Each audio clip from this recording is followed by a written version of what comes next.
Boa noite, aliança. Deus é bom. Gostaria de convidá-lo a fazer mais uma oração. Nós estaremos orando e falando com Deus, para tocar em nossos corações, para falar conosco, para derramar sobre nós a palavra viva do céu. Amém? Curve as vossas cabeças. Pai, em nome de Jesus, fala conosco, Senhor. O Senhor tem uma palavra viva, uma palavra verdadeira, um pão vivo descido dos céus. Deus, nós queremos ouvir a Tua palavra, que nenhum impedimento, nenhum empecilho possa, Pai, nos distrair para podermos focar na Sua palavra. Porque a Sua palavra é viva, a Sua palavra transforma, a Sua palavra salva, a Sua palavra é poderosa para nos mover, ó Pai. Por isso, Senhor, todas as distrações, ó Pai, fiquem de lado. Que o nosso coração, a nossa mente e o nosso pensamento esteja focado no Senhor, para ouvir aquilo que o Senhor tem para os nossos corações. Que a bênção do Senhor seja conosco, ó Pai. Se conosco, papai. Amém. Louvado seja o nome do Senhor. Hoje de manhã nós tivemos aqui um culto sobrenatural. Foi algo assim surreal. Foi algo incrível. Foi a mão de Deus Todo-Poderoso sobre as nossas vidas em todo o tempo. Deus nos abençoou. Deus falou conosco e nós participamos da Santa Ceia do Senhor. Nós fomos abençoados com o privilégio, porque a ceia do Senhor é um privilégio para cada um de nós. Nós vamos falar hoje sobre a maior batalha da história. Existem batalhas que são lutadas, existem batalhas que são pelejadas. E a maior batalha da história aconteceu no campo espiritual e também no campo terreno. Gostaria de convidá-los a abrirem as vossas Bíblias no primeiro livro de Samuel, capítulo 17, versículo 1 a seguir. 1 Samuel, capítulo 17, versículo 1 a seguir. 1 Samuel, capítulo 17, versículo 1 a seguir. Que nos diz assim: E os filisteus juntaram-se as suas forças para a guerra, que se reuniram em Socó de Judá, e acamparam em Éfes-Damim, entre Socó e Azeca. Saul e os israelitas reuniram-se e acamparam no vale de Elá, posicionando-se em linha de batalha para enfrentar os filisteus. Os filisteus ocuparam uma colina e os israelitas a outra, estando o vale entre eles. Um guerreiro chamado Golias, que era de Gate, veio de um acampamento filisteu, tinha 2,95 metros de altura. Ele usava um capacete de bronze e vestia uma couraça de escamas de bronze que pesava 60 quilos. Nas pernas usava caneleiras de bronze e tinha um dardo de bronze pendurado nas costas. A haste de sua lança era parecida com uma lançadeira de tecelão e a sua ponta de ferro pesava 7,2 quilos. Seu escudeiro ia à frente dele. Golias parou e gritou às tropas de Israel: Por que vocês estão posicionados para a batalha? Não sou eu um filisteu e vocês servos de Saul? Escolham um homem para lutar comigo. Se ele puder lutar e vencer-me, nós seremos seus escravos. Todavia, se eu o vencer e o puser fora de combate, vocês serão nossos escravos e nos servirão. E acrescentou: Eu desafio hoje as tropas de Israel. Mandem-me um homem para lutar sozinho comigo. E ouvindo as palavras do filisteu, Saul e os israelitas ficaram atônitos, apavorados. Versículo 12. Davi era o filho de Jessé, o efrateu de Belém de Judá. Jessé tinha 8 filhos e já era idoso na época de Saul. Até aqui. Amém. Nós vemos aqui diante de uma batalha, diante de um confronto, diante de uma peleja, diante de uma guerra. As batalhas, elas podem ser terrenas, mas todo o cunho é espiritual. A batalha, ela pode ser terrena, mas todo fundamento é espiritual. Aquilo que tocamos, aquilo que vemos é real. Mas aquilo que nós não vemos, que é espiritual, é mais real do que aquilo que vemos. Existe um mundo espiritual. Existe um mundo onde Deus governa e reina sobre tudo e sobre todos. Aqui nós vemos uma afronta. De um lado, o povo escolhido por Deus. De um lado, o povo de Deus. Do outro lado, o inimigo do povo de Deus. Podemos fazer algumas analogias, algumas figuras. O nome Golias, ou Goliat, do hebraico, significa o exilado. Ele está em exílio. Da cidade de Gat, que é uma cidade onde tinha Asdod, os filisteus e todos os outros, Ecrom, que eram inimigos do povo de Deus, que eram inimigos de Deus. Havia um vale entre o inimigo, entre Golias e entre Israel e o seu exército. O vale nos fala do lugar de batalha. O vale vai nos falar do lugar da peleja. E a Bíblia nos fala que Golias se levantou no versículo 4, ele se levanta e ele afronta Israel. Ele afronta, ele aponta, ele condena, ele julga. E a Bíblia nos fala, por 40 dias, de manhã e de tarde, ele se levantava para afrontar Israel, para afrontar o povo de Deus. Golias é um tipo, uma figura do nosso inimigo, que está diante de Deus, julgando e nos condenando todos os dias.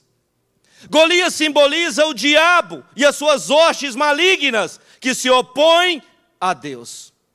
Golias é aquele que nos julga diante do Pai. Alá, eles pecaram, alá, eles falharam, eles não são dignos. Golias está afrontando de manhã e à tarde. Golias está se colocando em batalha. Golias está afrontando o povo de Deus. Muitos gigantes têm se levantado. Muitos inimigos têm se levantado sobre a minha vida, sobre a sua vida, sobre a nossa casa. Existem gigantes que nos afrontam de manhã e à tarde. Você não vai conseguir. Você não vai vencer. Esse casamento não vai para frente. Esses filhos não se firmarão. Esse documento, essa peleja que você está buscando não vai acontecer. De dia e de noite. Ele luta, ele afronta. O inimigo das nossas almas, o Golias que se levanta. Golias também, juntamente com os filisteus, tem um texto no Antigo Testamento que nos fala dos Nephilim e dos Nefilins. Nefal é caído. Nefilins é o plural de Nefal, que são caídos. Quem estão caídos? Quais são os anjos que caíram com o diabo? São os anjos caídos. Então os inimigos de Israel, eles operam como anjos caídos. Eles operam em rebelião contra Deus. Eles operam contra Deus. Mas aqui existe uma chave. Havia um rei em Israel. O rei a quem vocês servem, a Saul. E vocês, israelitas, preparam um guerreiro para lutar comigo. Se eu vencer, vocês se tornarão meus escravos. Versículo 9. Se eu vencer, vocês se tornarão meus escravos. Porém, se vocês vencerem, nós nos tornaremos escravos de vocês. O que o diabo estava ali dizendo, basicamente, é que se nós vencermos essa batalha, se eu, Golias, vencer esta guerra, vocês se tornarão nossos escravos. É isso que o diabo quer. É isso que o inimigo quer. Escravizar a nossa família, escravizar a nossa casa, escravizar os nossos filhos. destruir as nossas esperanças. E a Bíblia fala que todo o povo ficou com medo, atormentado, angustiado, agoniado, pois o inimigo estava diante deles. O inimigo prevalecia sobre eles. Nós falamos que o inimigo ele vestia a sua couraça de bronze. O bronze nos fala sobre metais, e há pelo menos 3 a 5 tipos de metais na Bíblia. O primeiro metal é o ouro. O ouro nos fala da glória, da realeza, da majestade de Deus. A prata nos fala da remissão, de sermos redimidos pelo Senhor. O bronze nos fala do lugar do altar, da onde era sacrificado, aonde a ira de Deus era derramado. O bronze nos fala da ira de Deus. O ferro nos fala do poder, da força. E já o estanho vai nos falar das impurezas. Golias, então, ele era o exilado, caído, e estava debaixo da ira de Deus. Golias, ele era inimigo do Senhor, por isso ele queria afrontar a Deus e afrontar o povo de Deus. Mas havia aqui um rei. Por isso há um campo de batalha, há uma batalha, há uma guerra, há uma peleja, aonde o inimigo, ele afronta todos os dias. Mas o que nós podemos notar aqui é que Deus nunca perde uma batalha. Fala para o irmão que está do seu lado aí, quando Deus quer vencer uma batalha, Ele levanta uma pessoa. Mais uma vez, Ele levanta uma pessoa.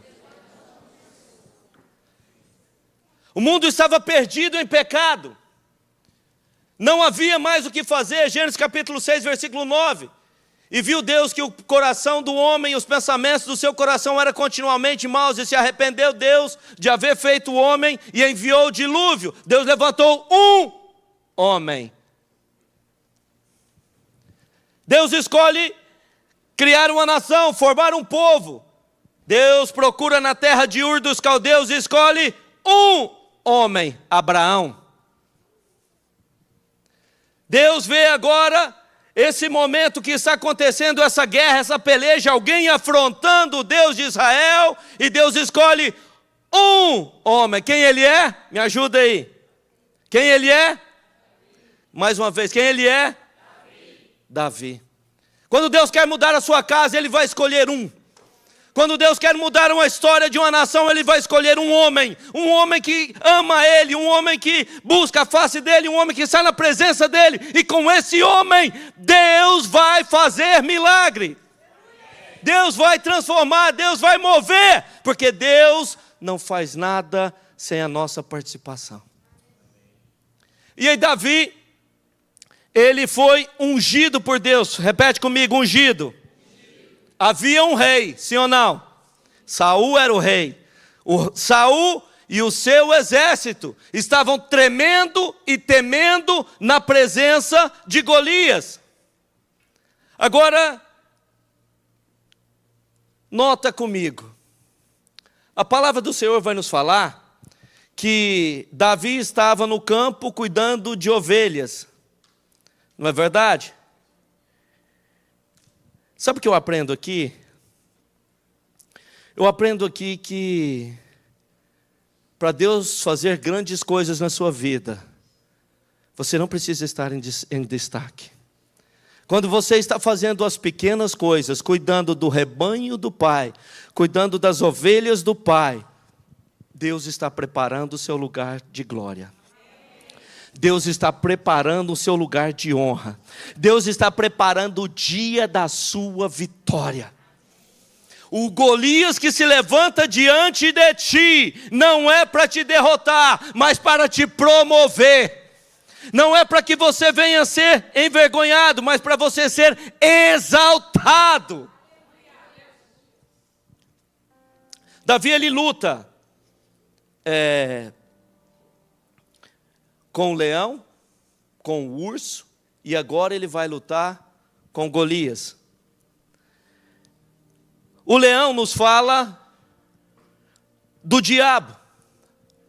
O urso vai nos falar do mundo. Não ameis o mundo, nem o que no mundo há, pois aquele que ama o mundo, o amor do Pai não está nele.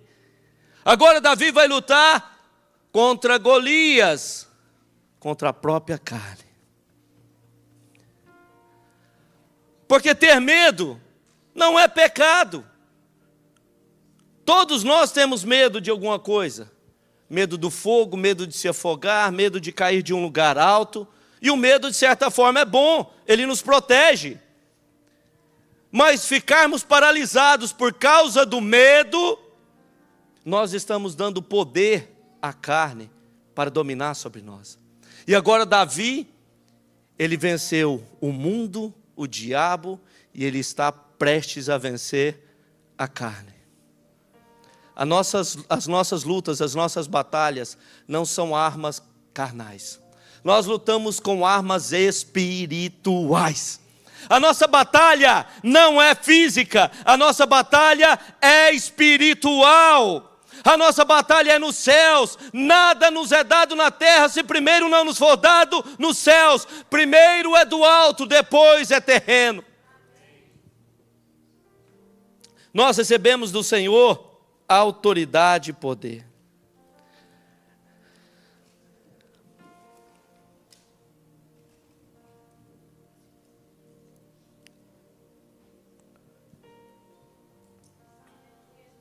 Acontece algo interessante na vida de Davi. O pai dele manda chamá-lo. Vai chamar Davi, faz ele vir até mim. Nós precisamos levar grãos e pão para os seus irmãos. Nós precisamos levar pão para eles que estão em guerra. Davi estava cuidando de ovelhas. Agora Davi está sendo enviado pelo pai. Quem envia Davi? Quem envia Davi? Ele é um enviado do pai. Foi o pai que o enviou. Então preste atenção nisso aqui. Ser fiel no pouco. Ser fiel no pouco, porque no muito Deus vai te colocar. Ser fiel no pouco, porque no muito Deus pode te colocar. Davi então ele vai levar pão aos seus irmãos. Agora preste atenção comigo. Davi é da cidade de Bethlehem, ou Belém. E você sabe o que significa Bethlehem? Casa do pão. Vamos repetir comigo? Casa do? Davi está levando pão. Ele veio da casa do pão. Quem é o pão vivo que desceu do céu? Jesus é o pão vivo que desceu do céu. Davi agora, ele representa Cristo. Davi agora está na posição de Cristo, do Senhor. Ele representa o ungido. Saul era o rei, Davi era o ungido. A autoridade, o rei tinha poder, o rei tinha autoridade, mas o ungido do Senhor era Davi, o enviado do Pai. Aquele a quem o Pai enviou, Jesus. Davi, ele vem então com o pão, trazendo pão. Eu e você temos que ter pão em nossas vidas.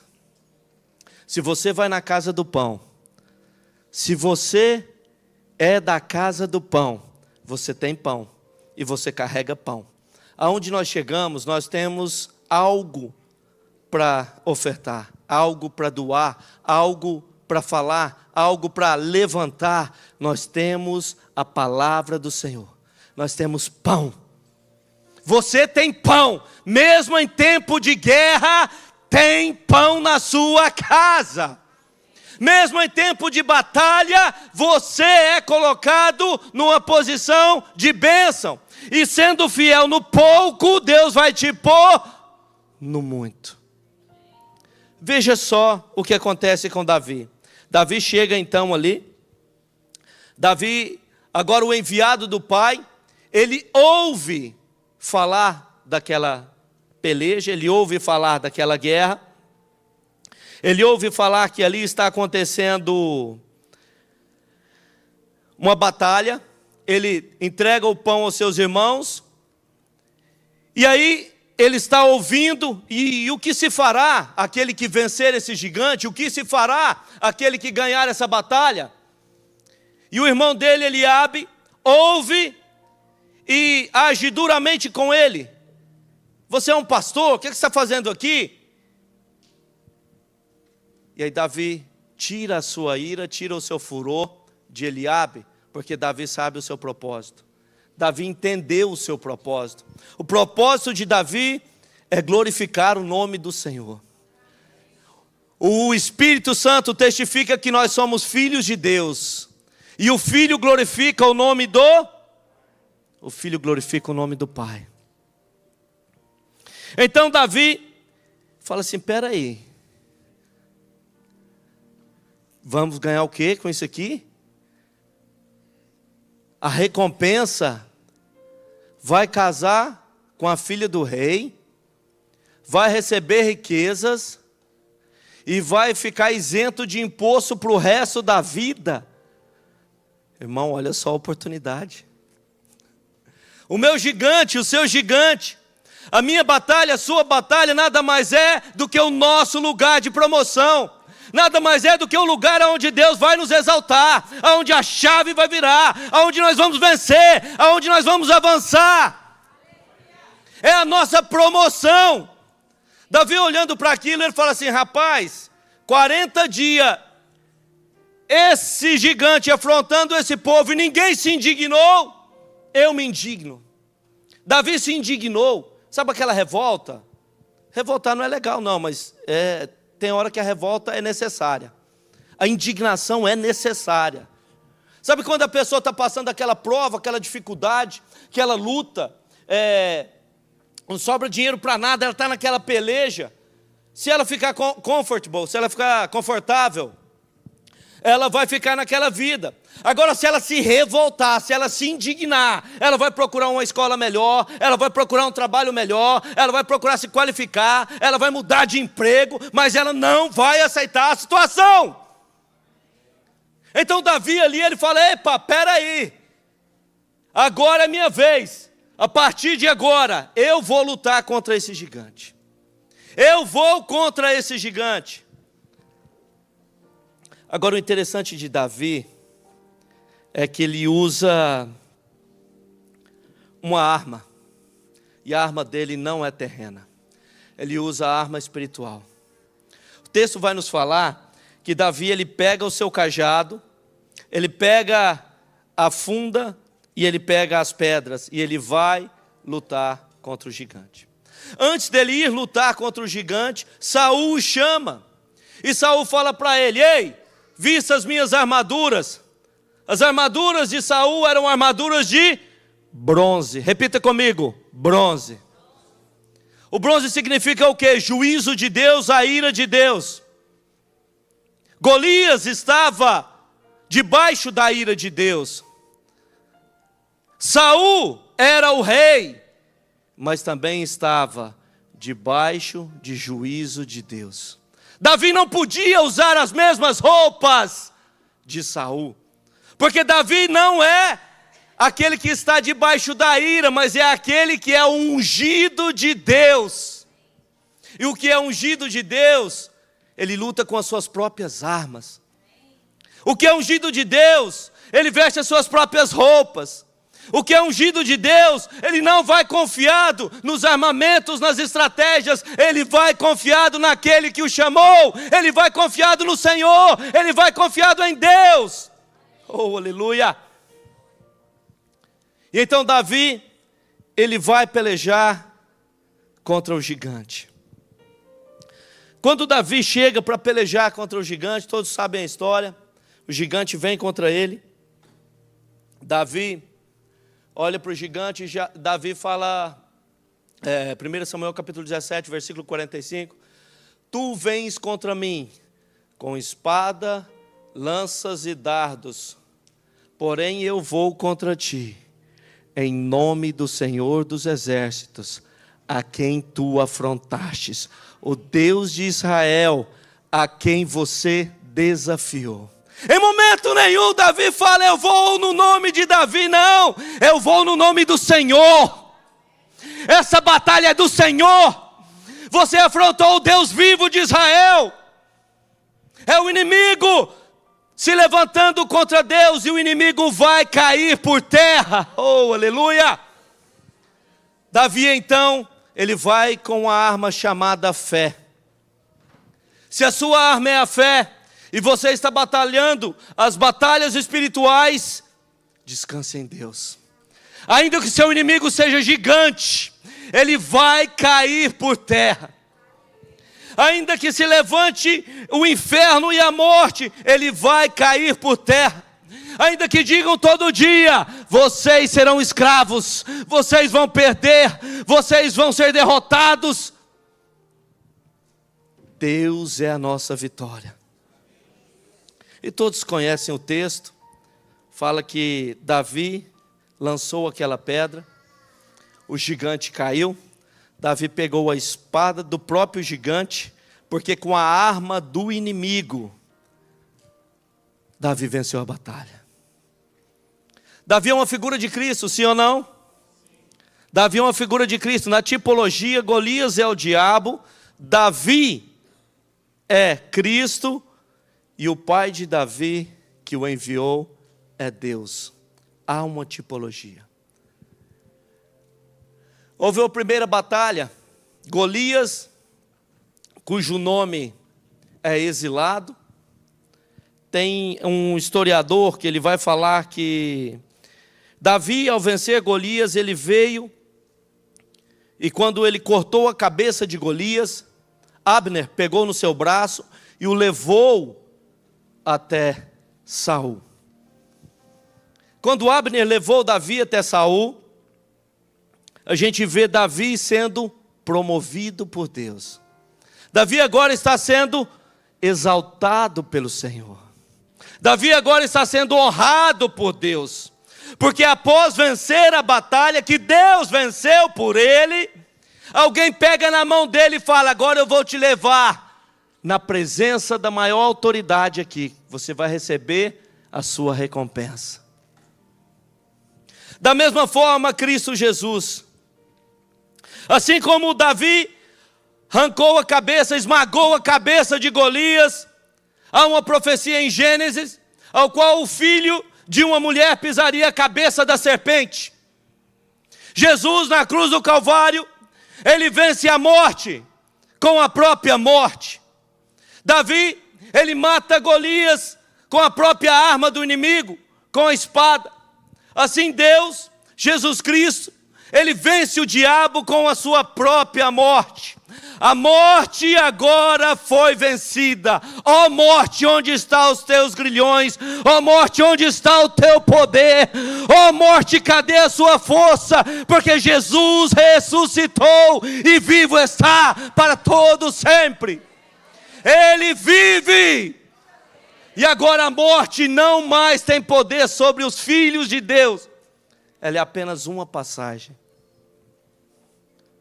A morte, na verdade, ela é uma porta que nos aproxima de Deus. Já parou para pensar isso? Que a morte é uma porta que nos aproxima do Senhor, que nos coloca mais perto dEle.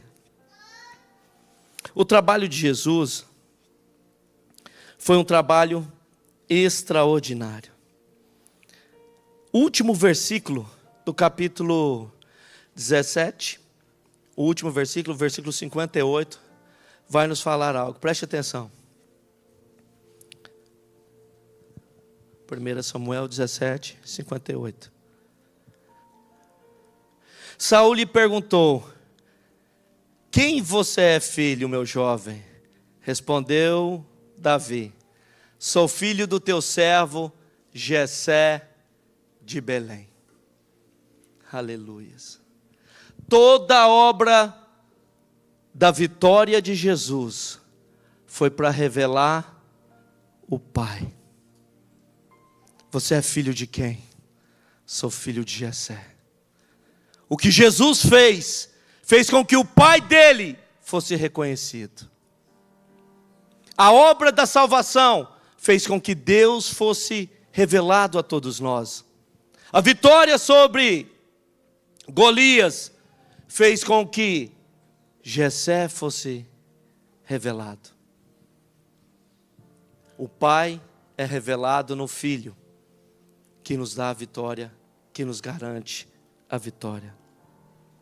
Jesus Cristo na cruz do Calvário, fazendo um paralelismo, Jesus Cristo na cruz do Calvário, Ele é essa tipificação de Davi, que venceu a morte, venceu o pecado, venceu Golias e nos deu vida eterna. Hoje não tem mais nada que possa nos condenar. Se Deus nos perdoou, quem é que pode se levantar para nos condenar? Será Golias? Será os inimigos? Será o diabo que nos condenará diante de Deus? Se Deus nos absolveu, ninguém se colocará entre nós e Deus, entre nós e o Pai. E o que isso tem a ver com a Santa Ceia do Senhor? Tem tudo a ver. Porque Gat, a cidade de Golias, é uma cidade conhecida por ser a cidade do lagar, onde as uvas eram pisadas, onde as uvas eram amassadas, onde as uvas eram espremidas, onde as uvas eram comprimidas para sair todo o seu caldo. E lagar também nos fala de juízo e de ira.